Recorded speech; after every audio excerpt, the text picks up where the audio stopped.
Milliga giran var yani. Türkmen aydiye halk buğday men saman diye. Müslümançılık da şu.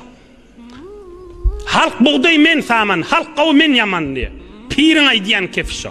Allah'ın dostunun aydiyan kefi da şu. Hişşedip de birini kıçeltecek bollu kıçelli. Hişşedip de birini kıçeltecek bollu ödü kıçelli da. Mena halama gonnip onu kıçeltecek bollu ödü kıçelli da. O halamanı bilin meger yer yarılacak mı?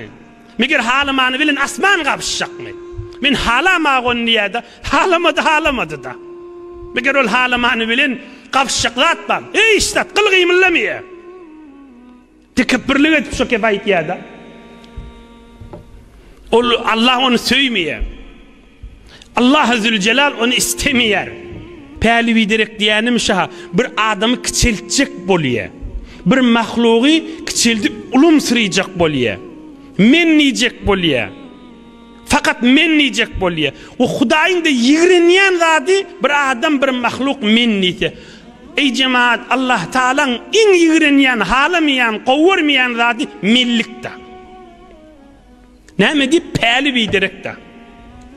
Näme dip bir tofar adam odol yaşap görüşünne doğa ediptu, ağlaptu, yalvarıptu Allah'dan ya iş dileye, ya mal dileye, ya izdivaç dileye, Kur'an okuya, zikrin ediyoti, mübarek celeseleri de geliye, mal eline gelenden son, ya iş onundan son, din bernamada asıl görünmeye, pehlit güt diyeli ona. Huday hemmemizi pehlimiz harap olmadan saklasın. Onu pehli ütküdü, niyeti harap bolluğun.